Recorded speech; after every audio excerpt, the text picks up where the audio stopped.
안녕하세요. 오늘도 사연살롱을 찾아주셔서 감사합니다. 저는 경상도에서 태어나 경상도에서 자란 토박이 40대 여성입니다. 제 이야기를 하기에 앞서 질문 한 가지 드릴게요. 여러분은 역마살에 대해 어떻게 생각하시나요? 역마살을 가진 배우자와 행복하게 잘 살 수 있으신가요? 역마살이란 늘 이리저리 떠돌아다니게 된 애군을 말해요. 그래서 역마살이 낀 사람은 한 곳에 오래 정착하지 못하고 특정 집단에 소속되어 있는 것을 답답하게 여기고 현재 상태에 안주하지 않는 모습을 보이죠. 심하게 말하면 객사할팔자라고 말하기도 해요. 얼마나 무서운 애군인가요? 하지만 그런 사람이 주변에 전혀 없지는 않죠. 우리는 정도에 따라 다르게 역마살이 낀 사람들을 볼 수 있어요. 그래서 저는 묻고 싶어요. 그런 사람이 배우자라면 어떤지 말이에요. 그런 배우자와 가정을 꾸릴 수 있는지 말이에요. 저는 완벽하게 노예요. 절대 그럴 수 없다고 생각해요. 역마살이 낀 배우자와의 결혼 생활은 외로움 그 자체예요. 얼마나 외로운지 아세요? 저는 한때 혼잣말을 하기도 하고 거울을 보면서 저와 대화했다니까요. 맞아요. 제 이야기예요. 전 그런 사람과 두 아이를 낳고 살았어요.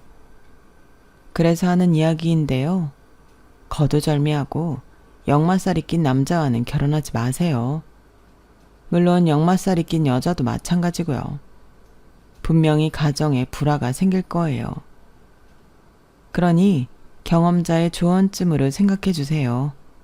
그럼 시작할게요. 저는 결혼을 하기 직전에 외곽에 있는 자연생태 어린이집에서 근무를 했어요. 그전에는 국공립 어린이집에서 근무했어요.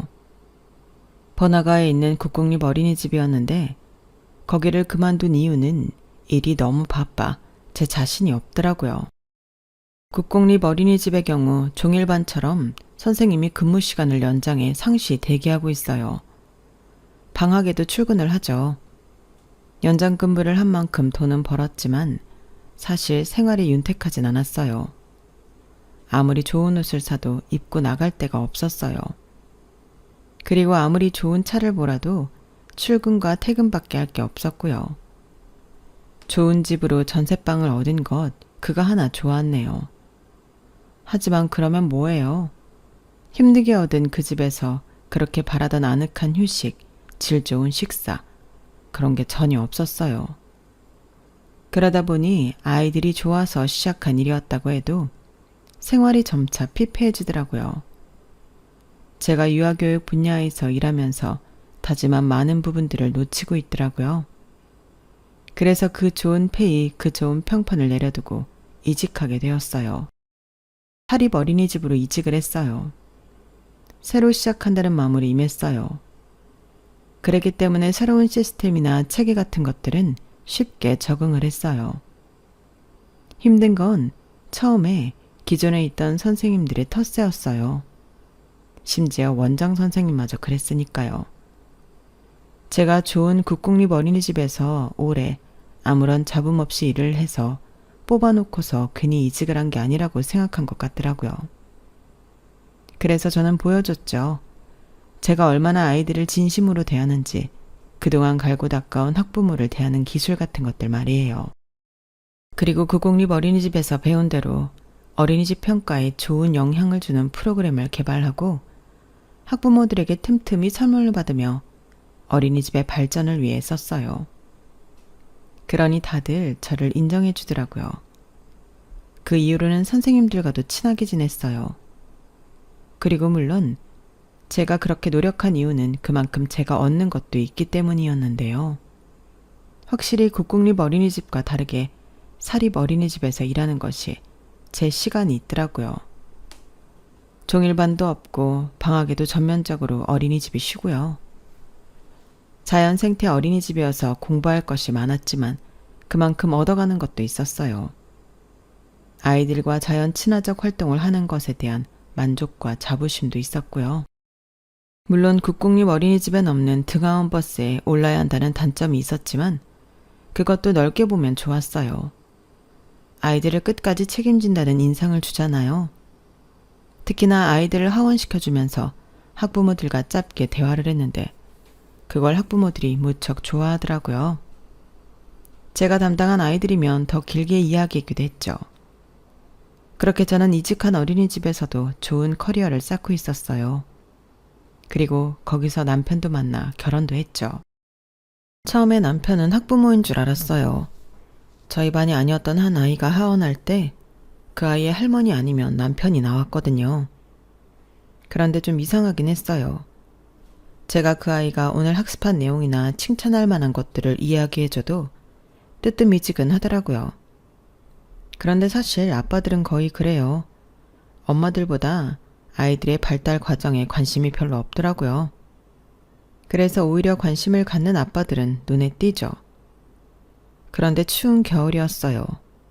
아이의 하원을 하는데 남편이 한 손에 든 따뜻한 생강차를 제게 건네는 거예요. 아, 감사합니다. 그런데 이게 뭐예요? 아, 저희 어머니가 만든 생강청인데요.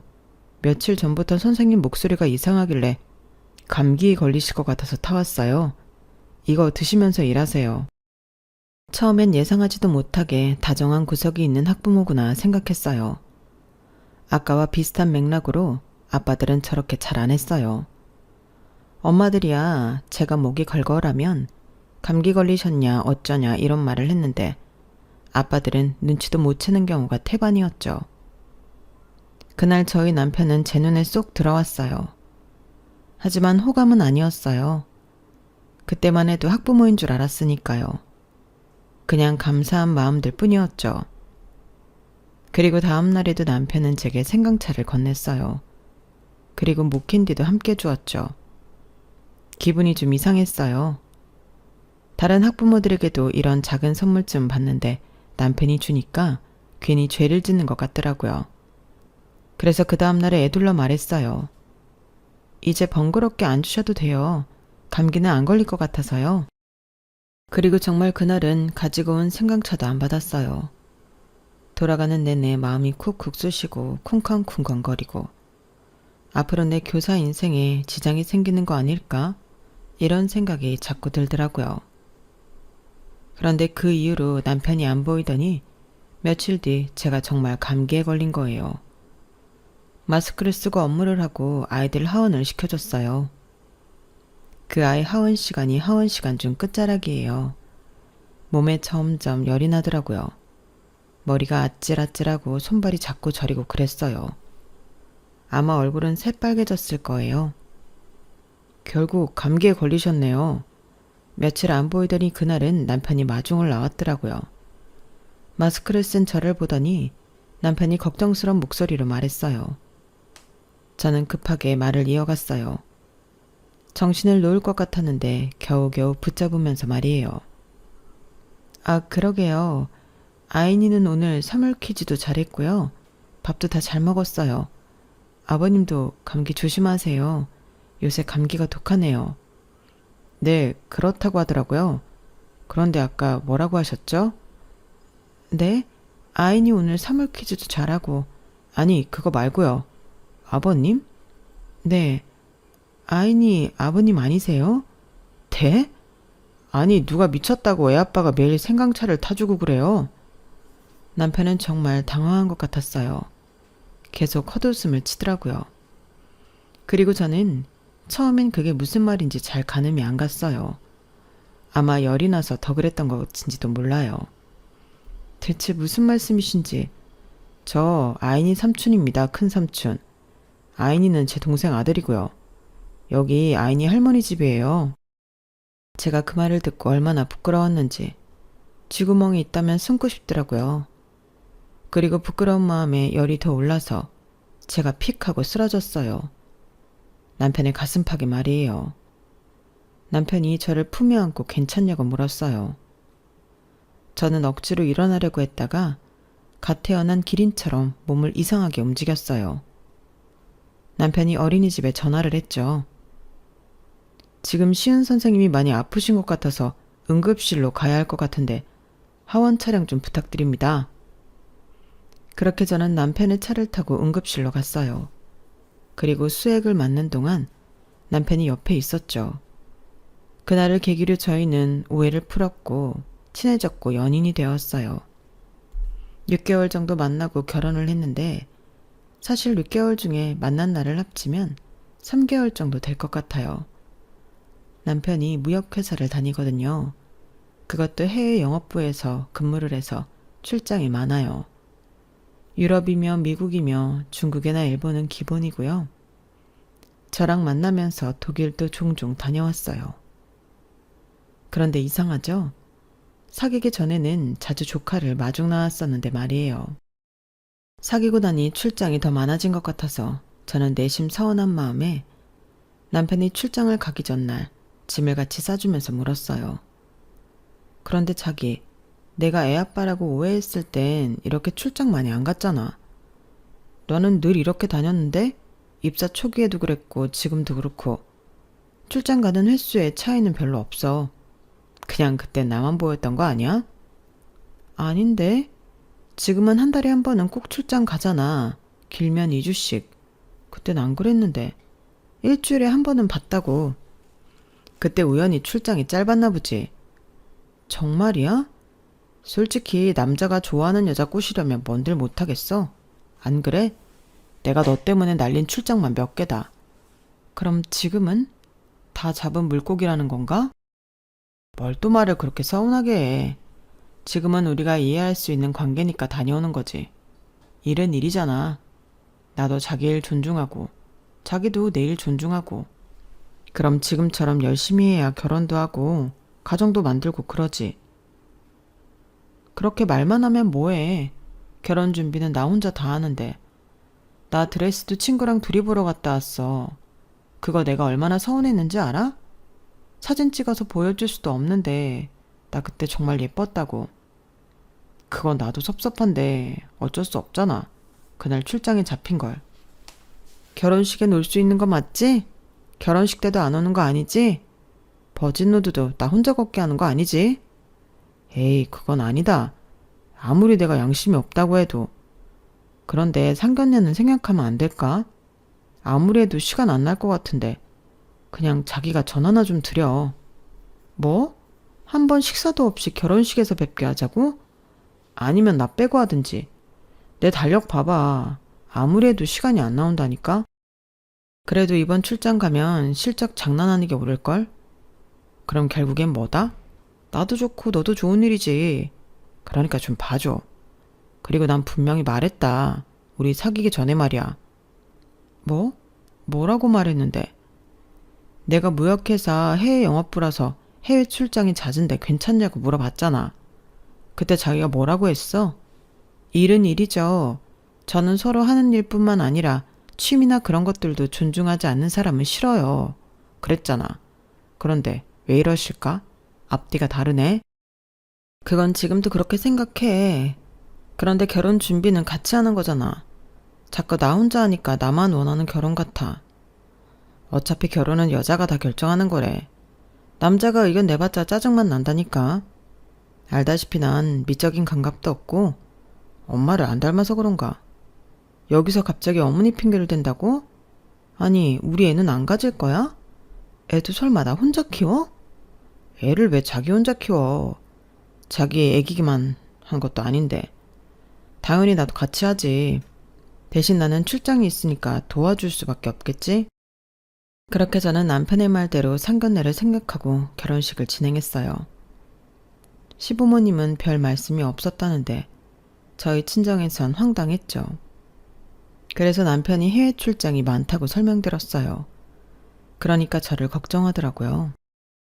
그런데 전 콩깍지가 씌인 건지 결혼식을 올렸어요.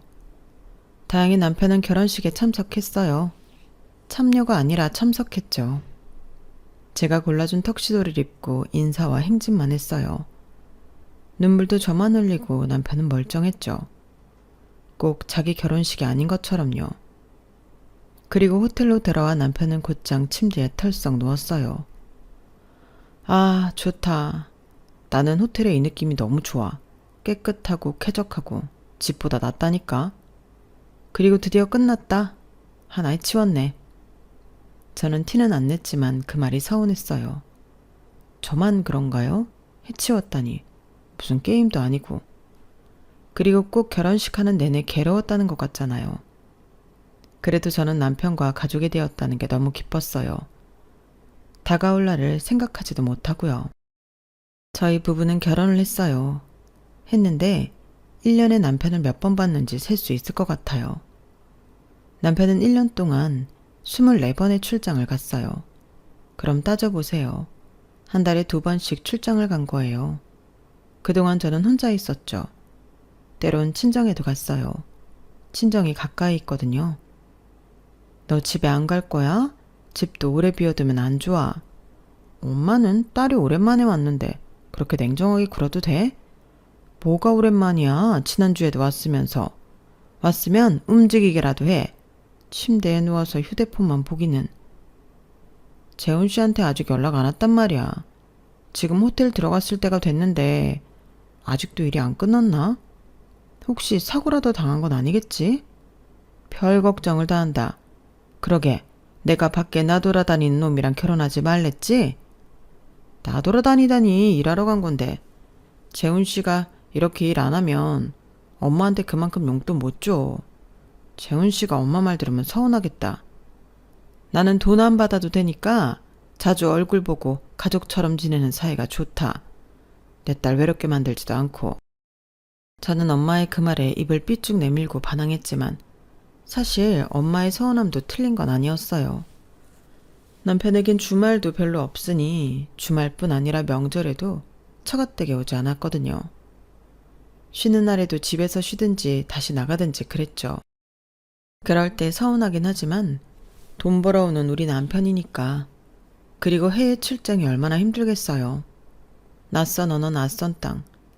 그곳에서 업무를 해야 하니까요. 그리고 이놈의 무역회사는 시차 적응도 안 된 남편에게 바로 복귀해서 출근하라고 했어요. 시차 적응도 안 되어서 비몽사몽한 상태로 출근을 하는 남편을 보면 안쓰러워요. 그래서 저는 투정도 못 부리고 남편에게 맞춰줬어요. 그리고 결혼한 지 1년이 넘은 시점에 아이가 생겼죠. 저는 너무 기뻤어요. 그래서 해외 출장에 가 있는 남편에게 전화를 걸었어요. 여보, 나 아이가 생긴 것 같아. 남편은 자는 중이었는지 한참 말이 없더라고요. 흥분한 저는 발을 동동 굴렀어요. 듣고 있어? 자기 아빠 된다고. 그러자 남편이 억지로 환호성을 질렀어요. 그리고 나 조금만 더 자도 될까? 나 방금 들어와서 잠들었어. 그게 다야? 할 말이 그게 다냐고. 우리 사이에 아이가 생겼다니까? 음, 그런데 자기 일은 어떻게 하려고? 거기 육아휴직 있나? 출산휴가는? 있어, 어린이집인데 그런 복지는 제대로 있어야지. 그럼 그 이후엔 장모님이 키워주신대? 어? 어린이집에 맡기면 되지. 요새는 영세도 어린이집 보내. 우리 엄마는 나 키우는 것도 힘들었다면서 나한테 손자 안 봐줄 거라고 입에 닳도록 말했는걸? 아마 안 될걸? 아, 어머님한테 여쭤볼까? 우리 엄마는 글쎄 그냥 당신이 키우지 그래. 일 그만두고. 어차피 내 벌이로 충분하잖아. 충분하면 내가 더 열심히 하면 되는 거고. 그리고 애들은 엄마가 키워야지. 무슨 영세부터 어린이집이야. 애들 정서에 안 좋을 것 같은데 밀착해야 하는 것도 아니고. 그 말 무슨 뜻이야? 자기야, 나 어린이집 교사야. 그런데 그런 말은 좀 아니지 않아? 그리고 어머님은 왜 안 되는데? 우리 엄마는 예술가잖아.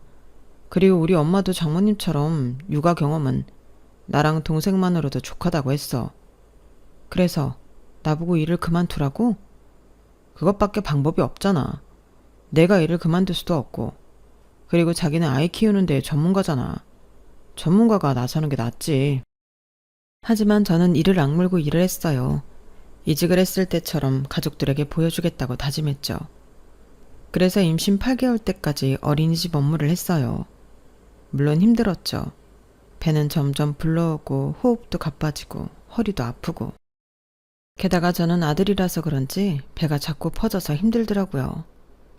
그런 몸 상태로 뛰어다니는 아이들을 제어하고 케어하는 게 쉬운 일이 아니더군요. 그래도 다행히 건강하게 아이를 출산했어요. 온 가족이 저보고 독하다고 했어요. 온 가족이 제가 일하는 걸 반대했거든요. 그래도 저 계속 일했어요. 육아휴직을 다 쓰고 복귀까지 했어요. 그런데 아이가 1살, 2살 커가니까 손이 더 가더라고요. 3살이 되었을 때 저는 출장을 간 남편에게 호소를 했어요. 여보, 언제 오는 일정이라고 했지? 귀국한 지 이틀 만에 나가서 계산이 안 되네. 그런데 내가 왜 전화했냐면 나 요새 정말 힘들어. 어린이집에서 애들한테 치여 집에 와서 죽어라 에바. 나한텐 휴가도 없고 아무도 없잖아. 당신도 없고. 나 바쁜데 투정 부리려고 전화한 거야? 그래서 본론이 뭔데? 당신 다른 부서로 가면 안 될까? 출장 거의 없는 부서로.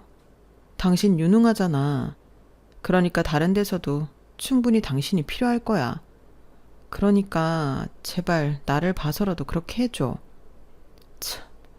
그러니까 진작에 일 그만두라고 했잖아. 네가 일 그만두고 애 보면 쉬어지는 건데 왜 자꾸 고집이야? 내가 누누이 말했지. 나는 이 일을 할 거야. 이 일을 하는 게 내 숨통이니까, 내 보람이니까. 각자 일은 건들지 않겠다고 했으면서 왜 그러는 거야? 그럼 내 일은 왜 건드는 건데? 왜 나한테는 자꾸 그만두라고 하는 건데? 넌 엄마잖아. 어쩔 수 없잖아. 그리고 나보다 애가 네가 더 잘 보겠지. 안 그래? 넌 경험자고 전문가잖아. 왜 쉬운 길을 돌아서 가려고 해? 아니, 왜 그렇게 출장에 목을 매는 거야? 그깟 출장 안 가면 뭐 어때서? 설마 집에 들어오기 싫은 거야? 그럼 대체 결혼을 왜 한 거야? 왜 이렇게 사람이 책임감이 없어? 왜 매번 나만 전전긍긍하냐고. 당신은 우리 집 사람이 아닌구나. 아직 우리 집 사람이 아니네. 우리 집 남자들한테 공통적으로 씌인 게 있어. 역마살이라고 혹시 아나? 알고 보니 시댁 집안은 대대로 남자들에게 역마살이 있었어요. 시댁의 모든 남자들 이야기를 할 순 없으니 저희 시아버지의 이야기를 잠깐 할게요. 저희 시아버지는 외국계 회사에서 오래 근무하셨어요. 그 시대에 대학을 나오셨을 정도로 부유한 집에서 태어나 여행을 많이 다녔어요.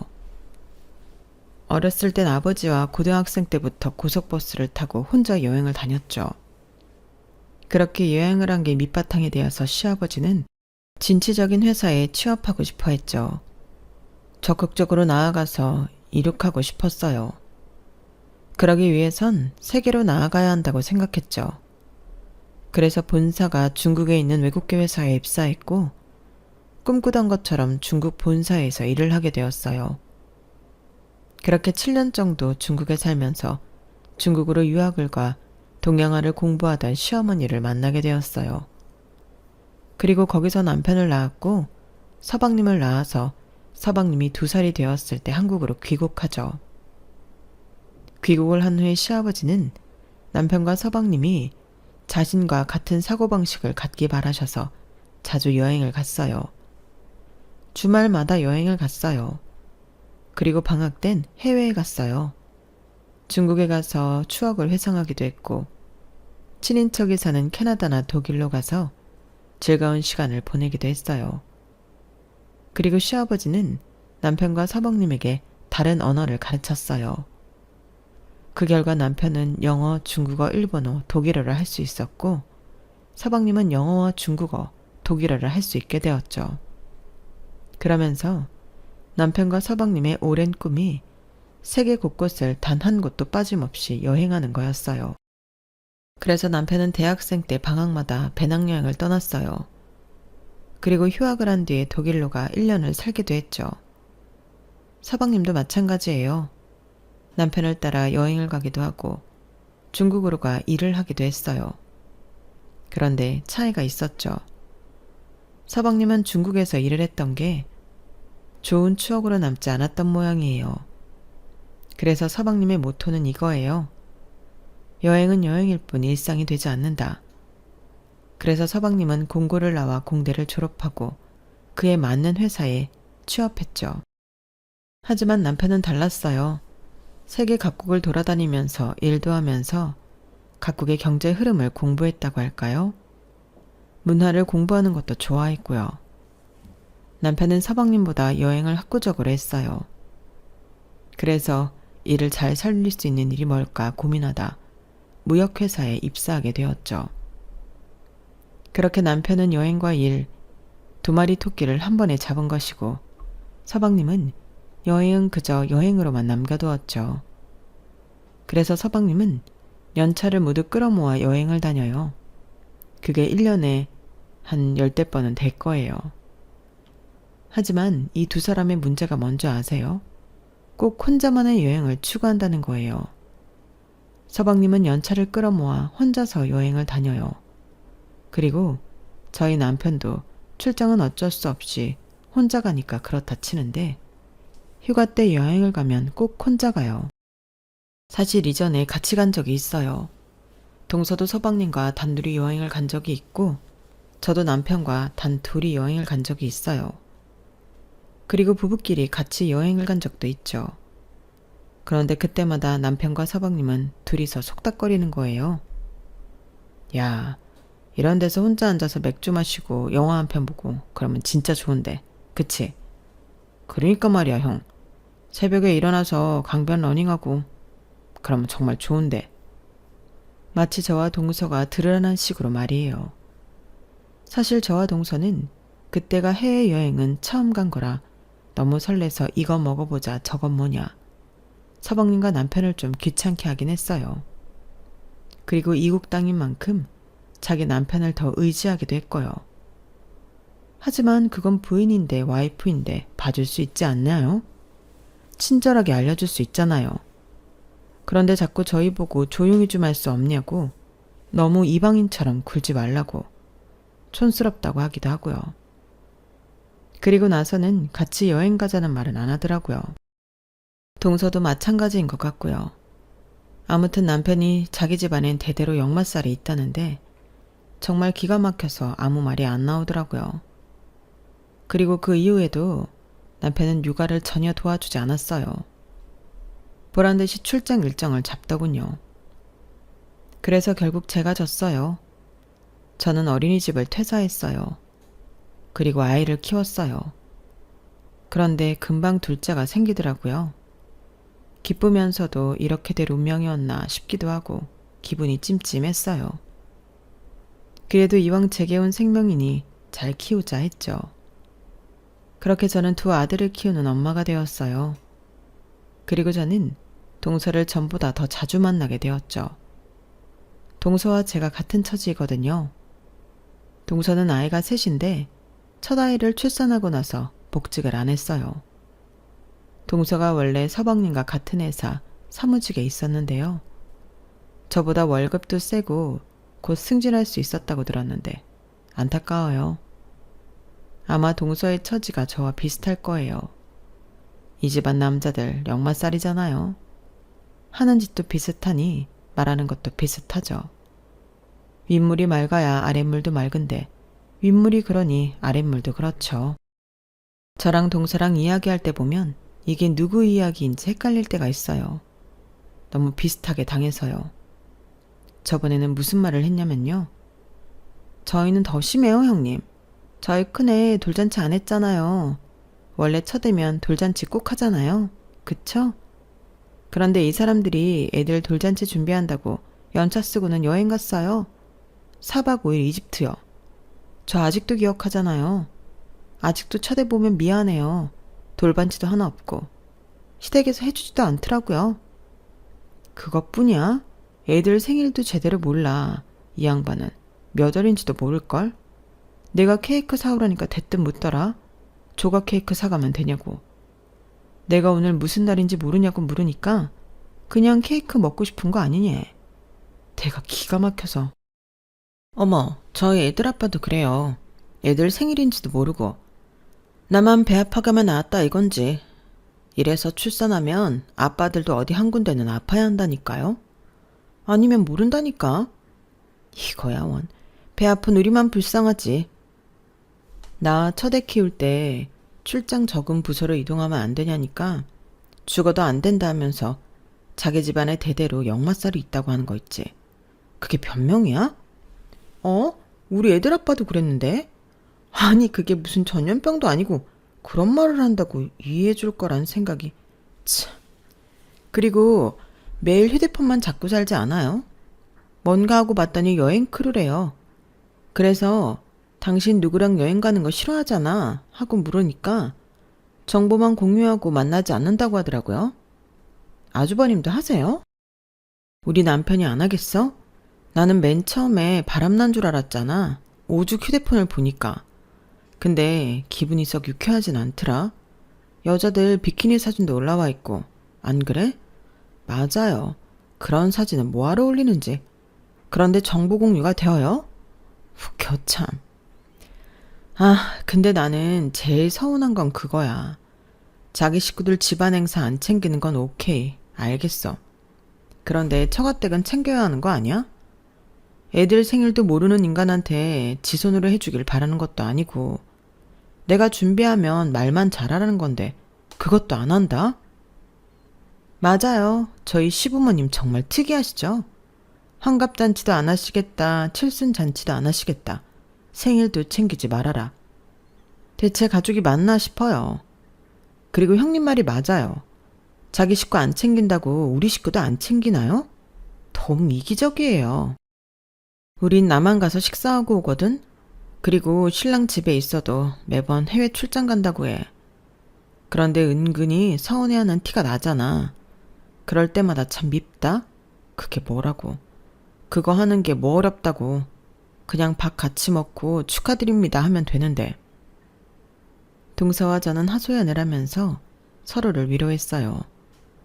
하지만 이것만 불만인 게 아니었죠. 돈, 바로 돈이에요. 출장 가서 쓰는 돈, 따로 여행 간다며 쓰는 돈이 어마어마했어요.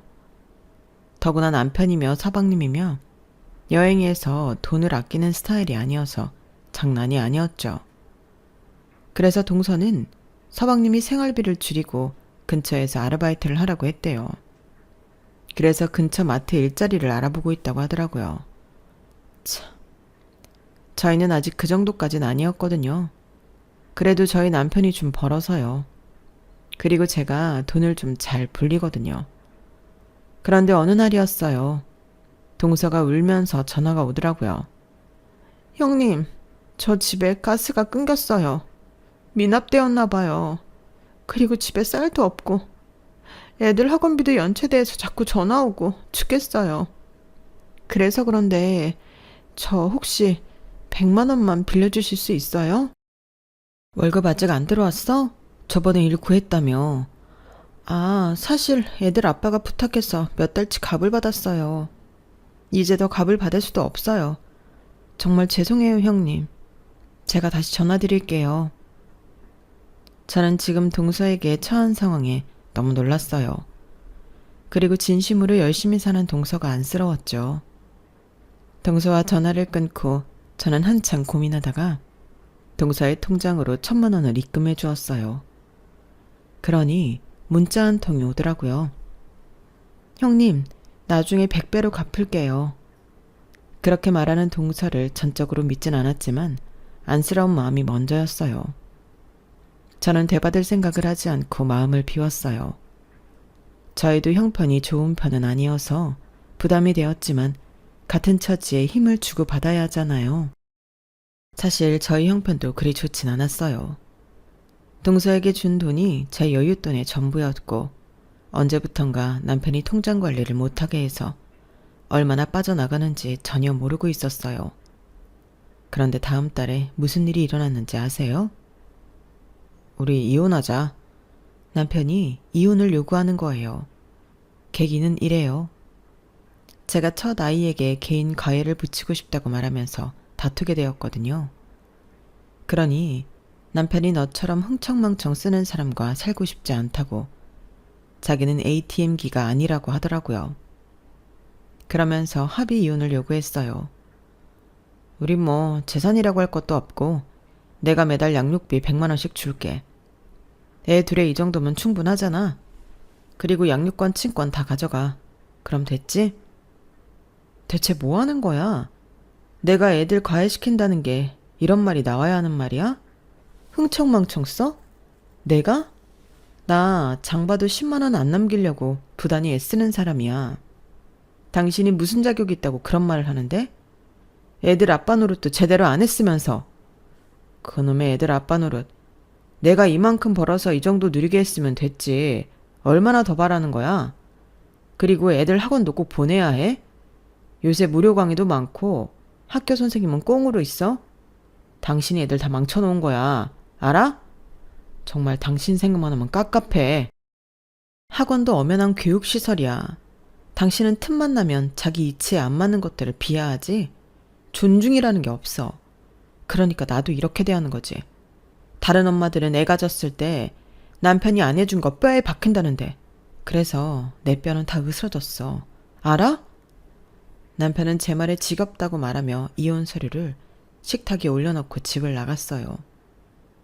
남편은 그대로 집을 나가 돌아오지 않았죠. 저는 남편의 마음을 돌리기 위해 시부모님도 만났어요. 그런데 저한테 뭐라고 하는 줄 아세요? 그냥 그렇게 하게 둬라. 얘가 워낙 답답한 걸 싫어하고 못하는 걸 싫어해. 그래서 그런 거다. 그냥 얘가 하고 싶은 대로 내버려둬. 어차피 양육비는 준다고 약속했다며. 약속 안 지킬 애도 아니고 안 지키면 나라도 주마. 그러니까 이혼해. 요새는 이혼이 흠도 아닌데 뭘. 너도 재혼하고 싶으면 해라. 우리는 그런 거 안 막는다. 그리고 재산 분할할 때 지금 살고 있는 집도 주마. 그럼 됐지? 공평하지? 그러니까 너무 고민하지 말고 도장 찍어. 저는 시부모님 말을 듣고 생각했어요. 이런 부모님 밑에서 커서 책임감이라고는 전혀 없구나 하고 말이에요. 아이들은 낳아놓는다고 알아서 크지 않아요. 케어가 필요하죠. 엄마의 역할이 있고 아빠의 역할이 있어요. 하지만 시부모님은 그걸 전혀 모르는 것 같아요. 결국 저는 합의 이혼은 하지 않고 이혼 소송을 했어요. 남편이 역마살을 핑계로 이제껏 가정에 소홀했다는 것을 강조했죠. 하지만 소송은 남편이 유리하게 흘러갔어요. 남편이 꾸준히 저에게 생활비를 주었다는 게 이유였죠. 생활비가 줄어간 건 생각도 안 하고요. 남편은 생활비가 줄게 된 이유를 제 탓으로 돌렸어요. 제가 자꾸 돈을 벌어오라고 했다는 둥, 제가 충동 소비를 한다는 둥, 돈으로 스트레스를 엄청 줬다는 거예요. 그래서 그런 생각을 고치기 위해 생활비를 줄였다고 주장했어요. 하지만 제가 달라진 게 없었다고 계속 돈을 달라고 했고 사치스러운 행동에 정이 떨어졌다고 했어요. 그리고는 자기는 신중하게 고민해 이렇게 경제관념이 다르기 때문에 같이 살 수 없다고 판단했고 이혼을 요구한 것뿐이라고 말했어요. 그러면서 제가 남편을 현금 인출기 취급을 한다고 말했죠. 매년 20번 넘게 출장을 가는 것도 일이기 때문에 그리고 그걸 알고 결혼한 것이기 때문에 가정 소홀로 취급되지 않았어요. 저는 정말 억울했죠. 그래서 1심에선 패소했어요. 저는 불복하고 항소했죠. 상소를 제기하고 집으로 돌아가는 길이었어요. 그런데 동서가 전화가 오더라고요. 형님, 소송 잘하고 오셨어요? 다름이 아니라 제가 지금 메시지 보낼 건데 한번 보시라고요. 패소를 해서 기분이 좋지 않아 나중에 확인하겠다고 말하는데 동서가 급하다면서 빨리 보라고 해요. 평소에 그런 동서가 아닌데 생각하며 메시지를 확인했죠. 그런데 무슨 아파트 분양 서류더라고요. 10억짜리 아파트였어요. 해운대에 있는 비싼 아파트였죠. 명의는 서방님 명의로 되어 있었고요. 그래서 저는 지금 뭘 자랑하려고 전화했냐고 했죠. 그러자 동서가 말하기를 이 아파트가 남편 아파트라고 하는 거예요. 서방님이 명의만 빌려줬다고 하면서요. 아이 참, 형님 모르시겠어요? 이 아파트 형님한테 넘어갈까봐 저희 남편 이름으로 산 거잖아요. 이걸 어떻게 알았는데? 옷장에 있더라고요. 그래서 이게 뭐냐, 우리 형편에 이런 집을 왜 샀냐? 하니까 아주버님 집이라고 하더라고요. 그러면서 문자도 보여줬어요. 요새 휴대폰 자동 녹음할 수 있는 거 아시죠? 남편이 그렇게 설정해둬서 녹음도 들었어요. 그리고 어제 파일 다 옮겨놨으니까 그것도 보내드릴게요. 재산 분할 어떻게 되셨어요? 지금 사는 집이랑 매달 양육비 70만 원 받는 걸로 끝났어. 70만 원 받으면 식비랑 학원비 하기도 벅찬데. 아니, 원래 100만 원 약속했는데 70만 원으로 낮춰서 말하더라고. 그리고 판사는 그걸 그대로 받아줬고. 그래서 항소 신청하고 오는 길이야. 아, 그렇게 됐구나. 그런데 이러면 말이 달라지지 않아요? 와이프 몰래 10억짜리 아파트도 샀고 그걸 뺏길까봐 자기 명의로 안 하고 남동생 명의로 해놨잖아요. 얼마나 괘씸해요. 그리고 그걸 시부모님도 다 알고 계실 거예요. 지금부터 무슨 돈으로 이 아파트를 샀는지 알아보세요. 형님이 꽤 오랫동안 열심히 적금 들었잖아요. 그 돈 쓰인 거 아닌지 확인해 보세요. 그리고 다시 가정에 비협조적으로 굴었다는 걸 증명해 보세요. 그러면 승산 있을 거예요. 그렇게 힘을 얻은 저는 다시 남편이 가정에 소홀했다는 증거를 찾기 시작했어요. 제가 오랫동안 독박 육아를 했고 남편의 강요에 일을 어쩔 수 없이 그만두었다는 사실도 다시 강조했죠. 그리고 원하지 않았지만 아이들도 증인석에 앉혔어요. 아들들은 가감없이 아빠가 자기들을 놀아주지 않았고 공부를 봐주지도 않았고 집에 자주 없었다는 말을 했어요. 사실 아이들을 증인으로 세우면 편했는데 그런 경험을 하게 하고 싶지 않아 법원에도 같이 오지 않았거든요. 지금도 그때만 생각하면 미안해요. 그리고 저는 동서가 알려준 10억 아파트의 비밀을 알아냈어요. 남편이 대출도 좀 받긴 했는데 제가 부지런히 들어놓은 적금 몇 개를 말도 없이 사용했더라고요. 그래서 10억짜리 아파트도 재산 분할에 포함시켜달라는 요구를 했어요. 남편과 서방님의 문자 내용, 전화 녹음을 증거로 제시했고요. 판사는 받아들여줬어요. 그래서 10억짜리 아파트도 재산 분할의 영역에 들어가게 되었어요. 그리고 제가 그 아파트엔 저의 지분도 있다고 밝히면서 적금에 대한 이야기를 했어요. 그러면서 다시 한번 남편의 가정 소홀과 무책임함을 확인해달라고 호소했죠. 너 그걸 어떻게? 남편은 제가 내놓은 증거에 놀랐어요. 그리고 남편의 흔들리는 눈동자와 당황하는 말투도 판사를 흔들었어요. 원고, 이 재산을 피고 몰래 취득한 것이 맞습니까? 그 질문에 남편은 아무 말도 하지 못했고 판사가 다그치자 결국 고개를 끄덕였어요. 옆에서 남편의 변호사가 한숨을 쉬는 소리가 들리더군요. 그렇게 재판의 판도가 달라졌어요. 재판장이 술렁술렁 하더니 저에게 유리한 쪽으로 바뀌었어요. 판사의 눈빛이 달라진 걸 저도 제 변호사도 느낄 수 있었죠. 됐다 싶었죠. 게다가 이번 항소 때 저는 남편이 주는 생활비가 점점 줄었고 그건 남편이 월급을 적게 받아서가 아니라 남편이 월급의 반 이상을 출장 및 여행 경비로 사용했기 때문이라는 증거를 제출했거든요. 잦은 항공권 예매 날짜, 매번 5성급 호텔을 썼던 것, 그리고 제 변호사가 남편의 출금 내역을 확인해 해외에서 돈을 흥청망청 쓴 기록도 증거로 제출했어요. 그리고 저희 아이가 아직 어리고 아직까지 제 수입이 없다는 것을 고려해달라고 호소했죠. 그래서 결국 2심에서는 승소했어요. 저는 현재 사는 집과 10억짜리 아파트를 손에 얻었고 매달 남편에게 양육비로 150만 원을 받게 되었어요. 이번엔 남편이 항소를 했어요. 하지만 3심에서 남편이 제출한 증거는 너무 미약했어요. 그리고 서방님의 증언도 그리 큰 영향이 없었어요. 동서 덕분에 승소했어. 너무 고마워. 자기가 내 은인이야.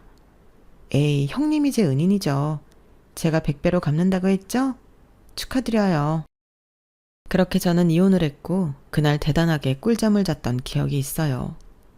그리고 저는 해운대의 10억짜리 아파트를 과감하게 팔고 건물을 샀어요. 1층엔 카페와 약국이 있고 2층엔 소아과와 이비인후과가 있어요. 그리고 3층엔 사무실들이 있고 그 위로 2층짜리 월세방들이 있어요. 이렇게 이른 나이에 건물주가 될 줄은 몰랐는데 감회가 새로워요. 그리고 저희 세 식구는 새로운 출발을 하자는 마음으로 살던 아파트를 팔고 다른 아파트로 이사를 갔어요. 아이들을 전학 보내기도 했는데 다행히 잘 적응하고 있어요. 그때 증인석에 앉힌 게 스트레스나 트라우마로 다가올까 걱정했는데 너무나도 밝게 지내고 있어요. 이혼을 했다는 걸 인지했는지 아빠도 찾지 않고요. 그리고 저는 일자리를 구했어요. 사실 건물 관리하고 양육비도 받으니까 일을 굳이 할 필요는 없는데 이제 저희 애들이 초등학교 고학년이니까 전보다 손이 많이 안 가기도 하고 아시겠지만 제가 일을 강제로 그만뒀잖아요. 그래서 부담이 안 가는 일을 찾았어요. 숲선생님 공고가 뜬 거예요. 제가 자연생태 어린이집에서도 일했잖아요. 그러면서 숲이나 자연에 대해 아는 게 많아요. 이거다 싶었죠. 그래서 입사 지원을 했고 합격해서 다니고 있어요. 피톤치드와 함께 일하니까 젊어지는 것 같고 좋아요. 그리고 저희 남편은 아직 회사를 다니고 있고 출장도 매번 나가는 대로 나가고 어쩌면 더 나갈지도 모르죠. 이젠 혼자니까요. 아주 혼자의 인생을 만끽하고 있는 듯해요. 하지만 분명히 장담해요. 저러다 객사할 거라고.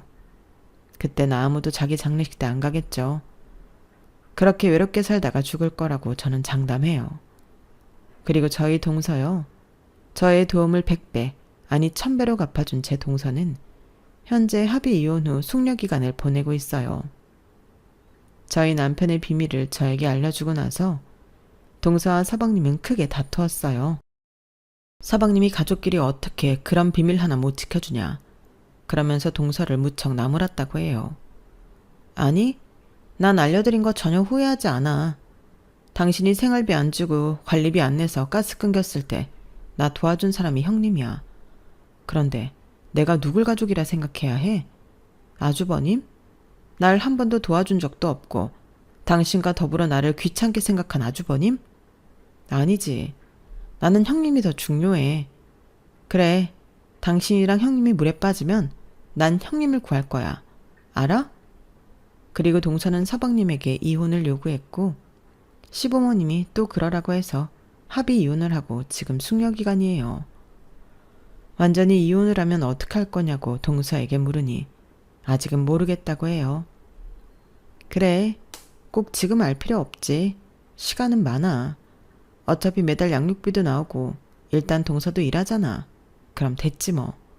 천천히 생각해. 천천히 생각해도 안 늦어. 커피 식겠다. 식으면 맛없어. 그쵸? 커피도 식으면 맛없고 이미 지나간 일 후회해서 뭐해요. 동서, 서방님이랑 이혼한 거 후회해? 아니요. 그런 게 아니라 애초에 제 선택을 후회하는 것 같아요. 애초에 역마살 있는 남자는 만나지 말았어야 했는데 그걸 알고도 사랑하고 결혼하고 그래도 애들이 있으니까 이런 생각도 안 해야죠. 저는 동서의 말에 무조건 공감했어요. 저도 그랬거든요. 그리고 저는 동서에게 함께 다짐하자고 했죠. 그래도 우린 그 인간들과 다르니까 책임질 건 책임지고 살자고요. 그렇게 서로 울다가 웃다가 마지막엔 응원하면서 집으로 돌아갔어요. 동서가 완전히 이혼하는 날에도 만나기로 약속을 했어요. 그때가 되면 후련하게 털어낼 것들을 털어내고 둘 다 우뚝 일어나려고요. 그럼 이것으로 제 사연은 마칠게요. 들어주신 모든 여러분들 감사합니다. 오늘도 좋은 하루 보내시길 바라요. 여러분, 사연 댓글에 응원과 현명한 조언 부탁드려요. 좋아요와 구독은 저에게 큰 힘이 됩니다. 오늘도 좋은 일 가득하세요.